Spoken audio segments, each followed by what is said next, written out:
你看什么 Yeah. Okay. Shh. Cheer. 你 cheer. What do you have there? Hey, 给我，请给我。谢谢你 Yeah, 谢谢。再见。再见。你练习剑法吗？ What? Tractor. 拖拉机。拖拉机在哪里？ Yeah. Yeah. Okay, so Fox is taking a nap right now. So we really utilize when he's napping to do a lot of gardening. So we did a lot of our planting during the spring, and we're just now coming into the summer. But so while I do the gardening work, do you guys want to come with me and see what we've planted so far? Look, it's a little cherry. Did you see this guy? Is there any other ones? So, oh my god, there's another one. This is our first year with little cherries. Oh my god, that's so exciting. That is another one. That's really cool. This beautiful arbor Jake made, kind of made me when I was gone. He actually made this around the time that I found out I was pregnant, so it's going to be growing as Fox grows. So we have kiwi along both sides, a couple different varieties, male and female, so they can pollinate, and over time we just kind of weave and cross into this beautiful lattice. And we haven't had any fruit yet. Hopefully this year, if not, definitely for sure next year. We have about 40 fruit trees out here, but one in particular we're really excited about.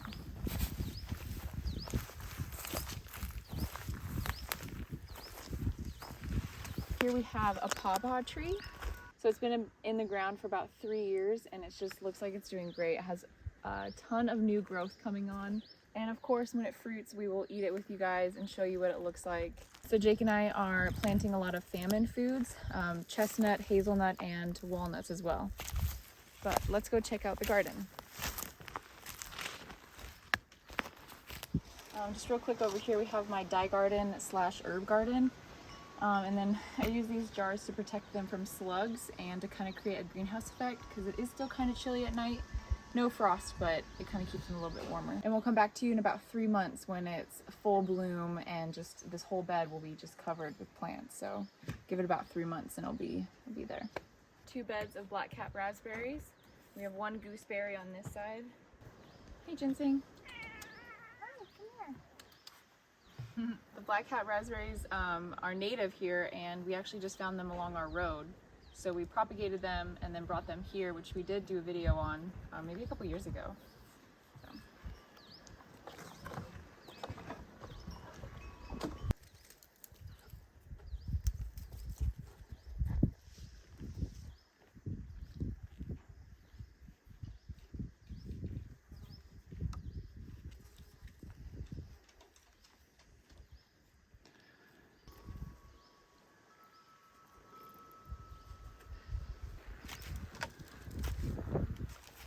This bed here we have purple potatoes, and they are thriving. I don't know why they're growing so fast compared to our other potato bed. And in this bed we planted beets. They're all popping up. We have to go through and thin them out. But all of this, it looks like all the seeds popped up, which is great because I love beets. So this whole bed will be beets. And then we have some oregano here, which I'm actually going to harvest some. So then I can dry it out, and then we can have some dried oregano. So we're just gonna lay it out on some bamboo trays, and then I'm gonna lay it out in the sun with a tray on top. Or I can also have them inside, because we still use the wood stove in the morning, so I can put it on our dehydrating tray that we made. At night we hear so many frogs right here, and you can see that there's a bunch of tadpoles in this little pond over here. Well, it looks like there's 4 little ponds, and now they've dried up, so we have just the 1 little pond left. You can see them kind of sparkling over there, moving around, so hopefully we get some rain soon to replenish their pond so they can make it. Asparagus and we are letting some of it go to seed, and I actually see one here that we can pick. And the other half of this is cabbage for kimchi, and we have some cilantro. So this is the other half of the L-shaped bed from the beets. We have carrots, we have some garlic, some like overflow garlic, and I think just a couple of potatoes that have found their way in here. We didn't plant them, but they just found their way in. So this is the spring garden tour, so please subscribe so you can see what bounty we get at the end. Here's our strawberry bed. We have a pretty epic strawberry bed. It's this whole L, and then we have blueberries in the back. I think we have about 3 different varieties or 6 different varieties of strawberries. Sugar snap peas in the back that we are slowly training, so it'll fill this whole lattice.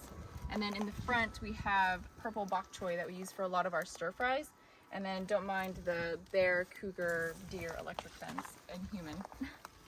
2 different varieties of sunchokes, aka Jerusalem artichokes.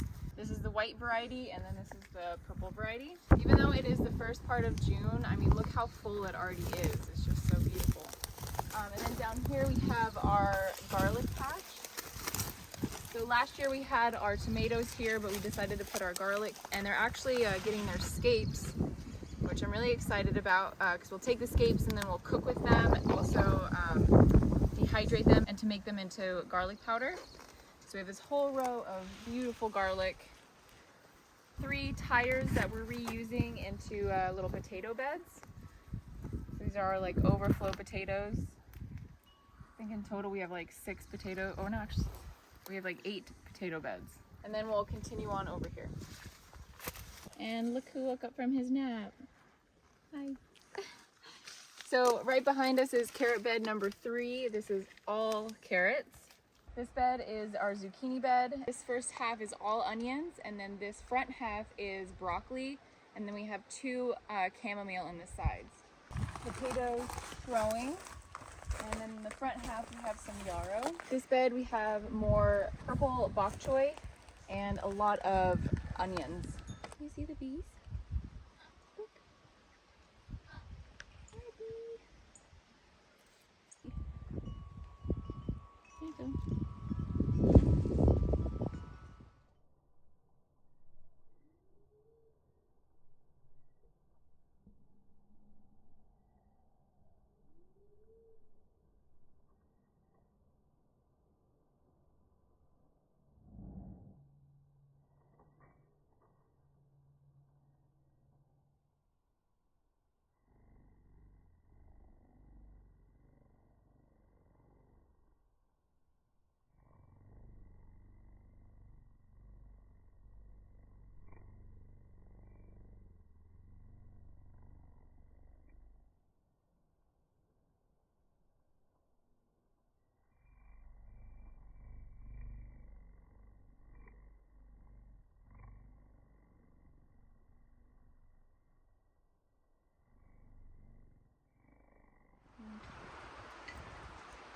A little onion.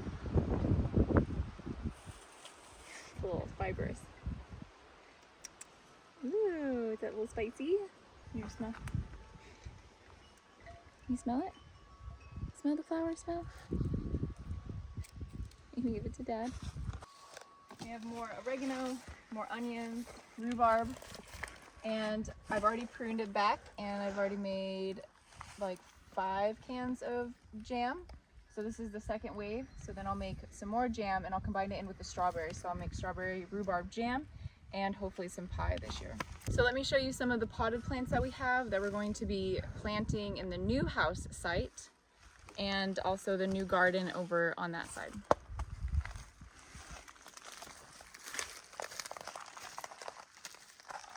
We have a collection of fruit trees and medicinal plants and nuts that we've been nurturing for and strawberries that we've been nurturing for about 5 years just along this pathway, and upping the pot sizes to plant officially over at the new house site. Grapes and elderberry and apples and peaches and plums.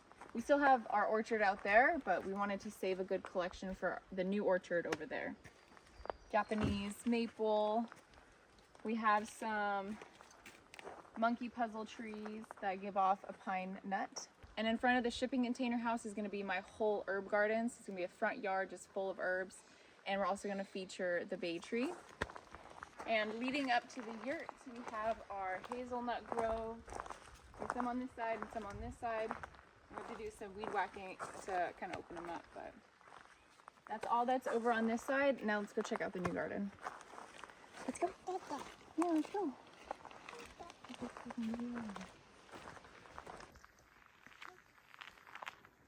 This is a wild thimbleberry.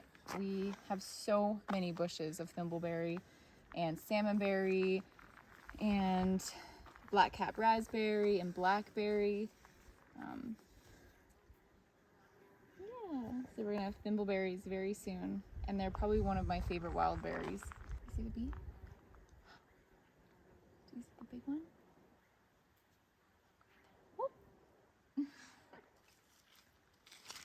This is the old abandoned logging road, and here is a salmonberry.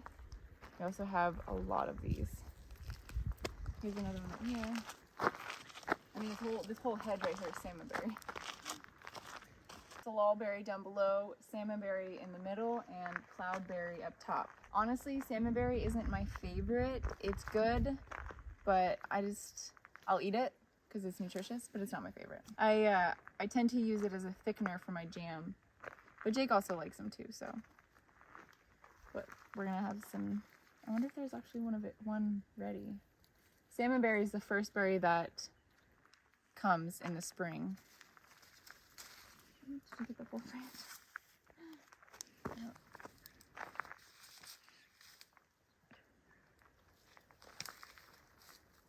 Should we try it? You want to split it with me?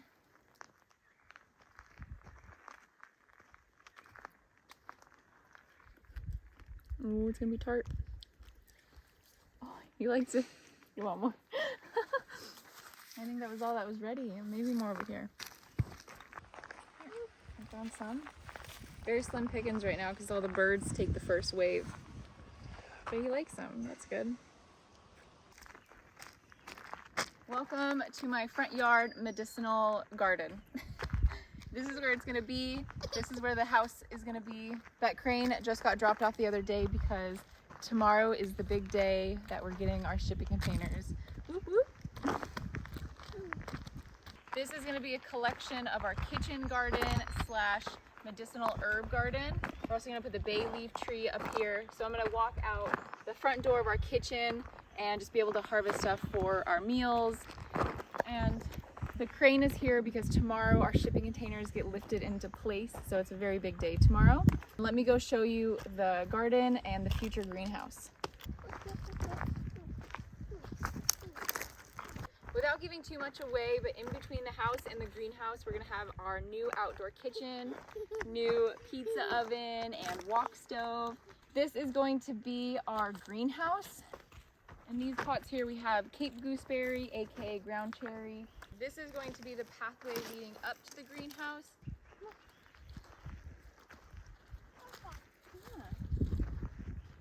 You wanna tell them what we have planted?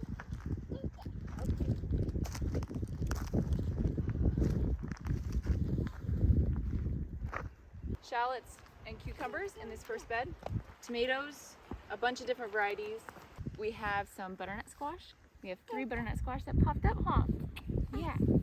The greenhouse will have trellising on the outside, so we have runner beans and cucumbers on that side. So it's Jake's goal to have the greenhouse built when the plants are ready to climb. Front half, onions. Back is runner beans, but they haven't popped up yet because it's not quite warm enough at night yet. And if you pan to the right, this is going to be more raised beds and our fruit tree orchard. So you're getting a glimpse of what it looks like now. And then if you guys subscribe, then you'll see what it looks like in a couple years from now, or even just a couple months from now.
All right, in addition to Crazy Hair Day, it's Try the Idea Out Day. And the idea is to have the mooring ball there. I got 2 lines on that, and the bow of the boat is on the mooring ball, and then it's gonna point to open ocean. We're in this protected cove. So behind, I'm worried about this land back here at low tide because it could get more shallow than the 5.5, 6 feet that I would feel comfortable with the keel of the boat. The keel of the boat goes down 5.5, 6 feet. So like a sailing nerd, I've been geeking out watching all these other sailing families on YouTube, and I watched SV Delos do this move where they put an anchor off the stern of the boat when they were in Mexico or something at one point. They put an anchor in the stern of the boat in their dinghy, and they kind of trolled the anchor out the stern and dropped it 50 feet away so that they could have the anchor in the front and the anchor in the back, hold the boat one position so there was no swinging side to side. Because I'm nervous that when I leave, as the tide goes 13 feet of change every day, the boat might hit the ground or it might swing and hit this island. So I want to keep it like an arrow pointed right toward the open ocean. So let's see if the stern anchor is the way to go. I got this new Rocknet 15 that I was going to put in the front of the boat. So for now we're going to have it be a stern anchor and see if that gives Appa some stability here.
All right, this is the quest to turn Appa off the grid.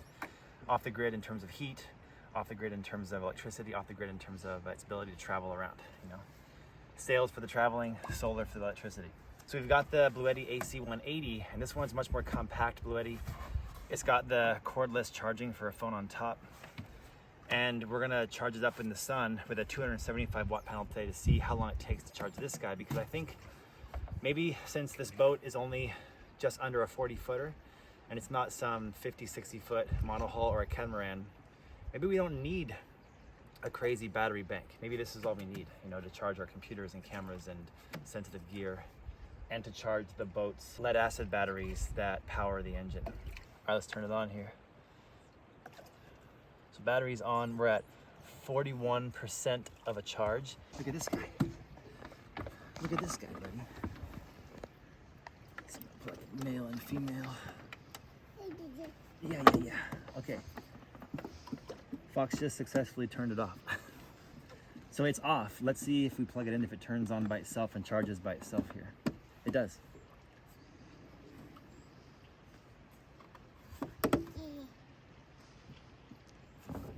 All right, a cloud just came overhead. So with full cloud cover, we're sitting at about 50 watts coming in. Let's hang out for about 30 seconds until this cloud passes, and we'll see what it's, how many watts it has coming into it once the sun is fully on this panel. What do you think? He loves solar panels so much. Whoa. All right, the sun passed the clouds. Let's see what we got here going on. One panel. It's gonna be a flashy screen because of the camera's frame rate. But in real life, the screen looks amazing. We're looking at 43% right now, and we're charging at 225 watts, 226 watts.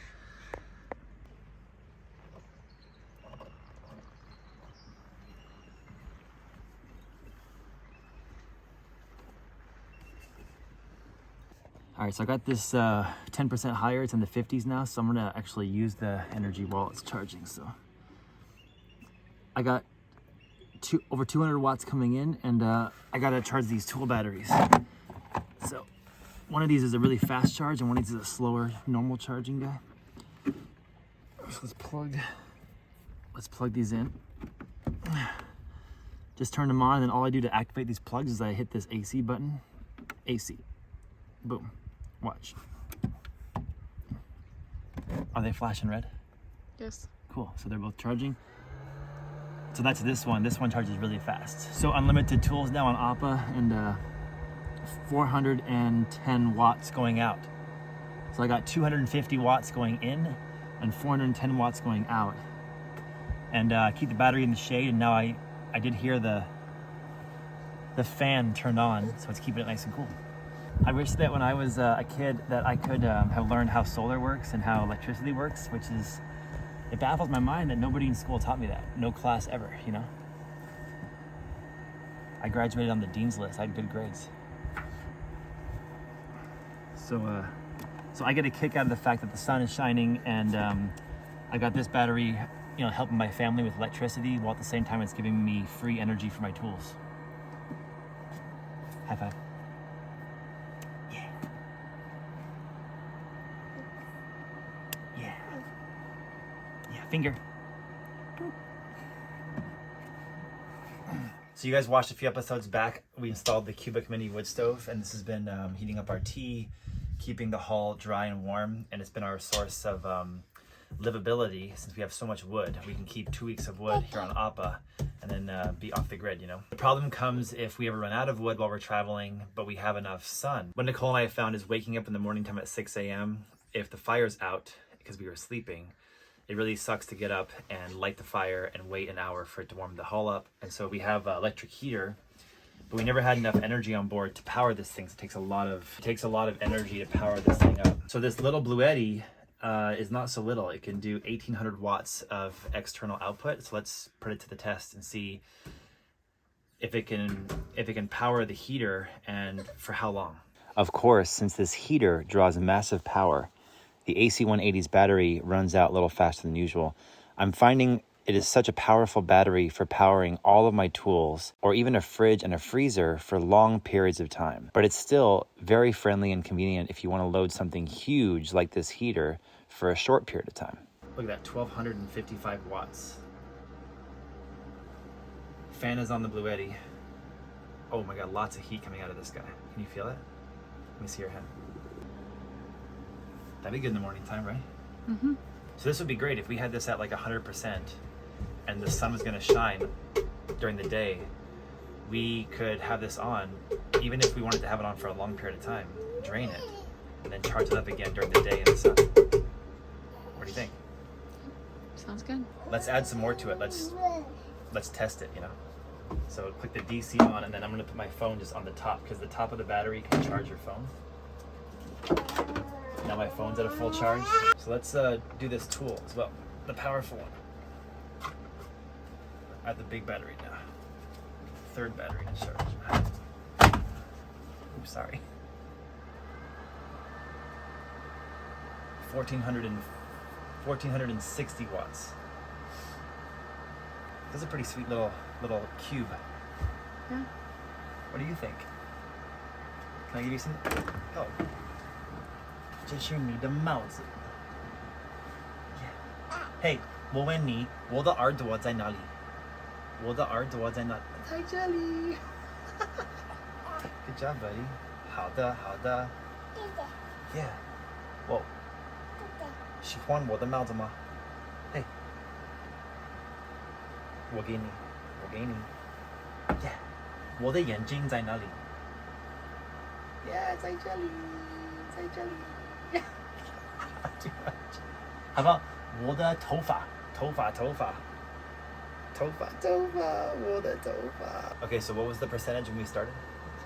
55%. 55. And this is like, it's so hot, I turn it off. It's just making me sweat, you know? It's not even the battery's kind of hot. So here we go. 30%. So we drained 25% of the battery in 10 minutes, 12 minutes. Mm-hmm. So if that was on for 20 minutes, we would drain half the battery. 25 minutes would drain half the battery. that's great, because then in the morning time, that's a great way to wake up. You click it on, you have full heat in the winter time, and then you just charge it up again in the sun. Got me thinking maybe we have this on board, since it's smaller, more minimalist, a lot lighter, less weight on Appa. What do you think? Sounds good. Okay. Okay, I'm at the new setup. This is our regular plug that right now has a freaking salamander in it. You want to see? I just plug it in, and then I take this guy and plug it in the side. Yeah. And so now if we look at the screen here, the amount of watts coming in,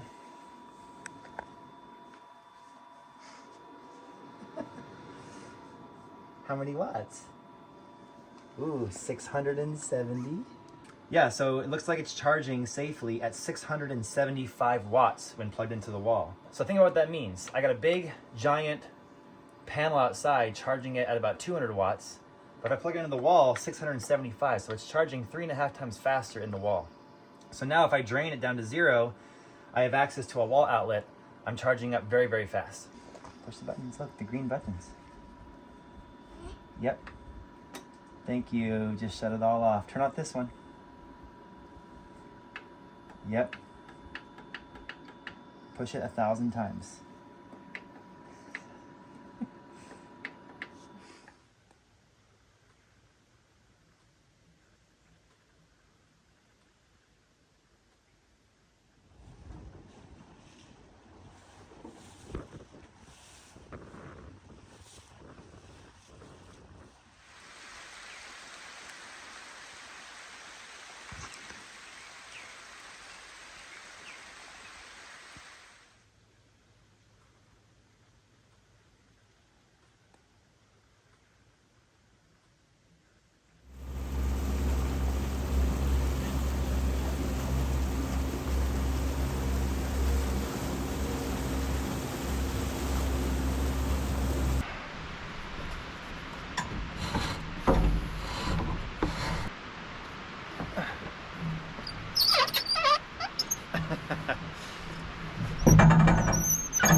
Let's go, bro.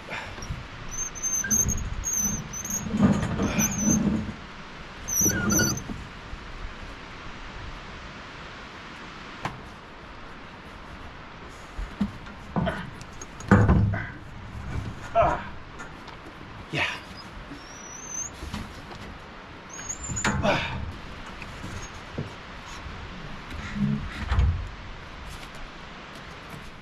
Is Fox sleeping?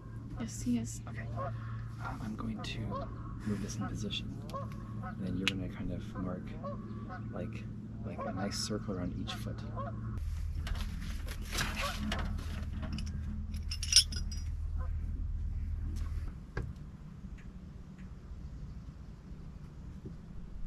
See if you think if that goes like that. This side?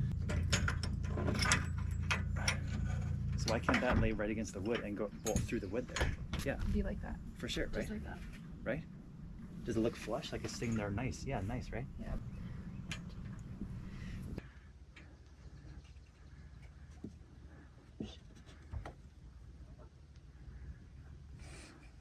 They're not perfect circles. Looks good. Okay, so try to keep that there, and then you want this.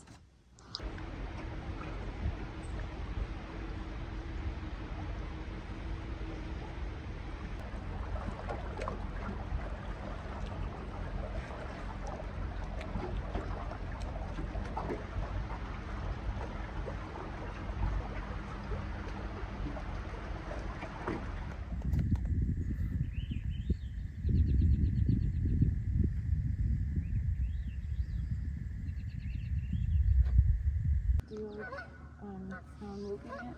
It's a little bit different than our first thread, but I feel like it kind of adds a little bit.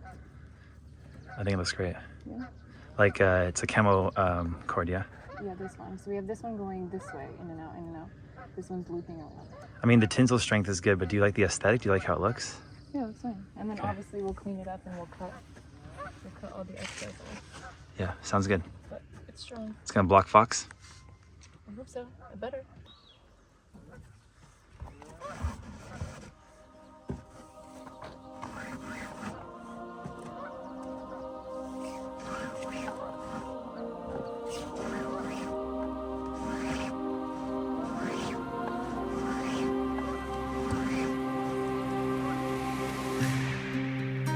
This kind of shows you that there's more to the universe than just your perspective. There's infinite other perspectives. So right now you see sunset, you see some trees, some beautiful forest, and some beautiful lighting. But if I bring my hand down and cover the sun, you'll see the world of bugs flying everywhere. And there are so many of them, lighting up like fireflies.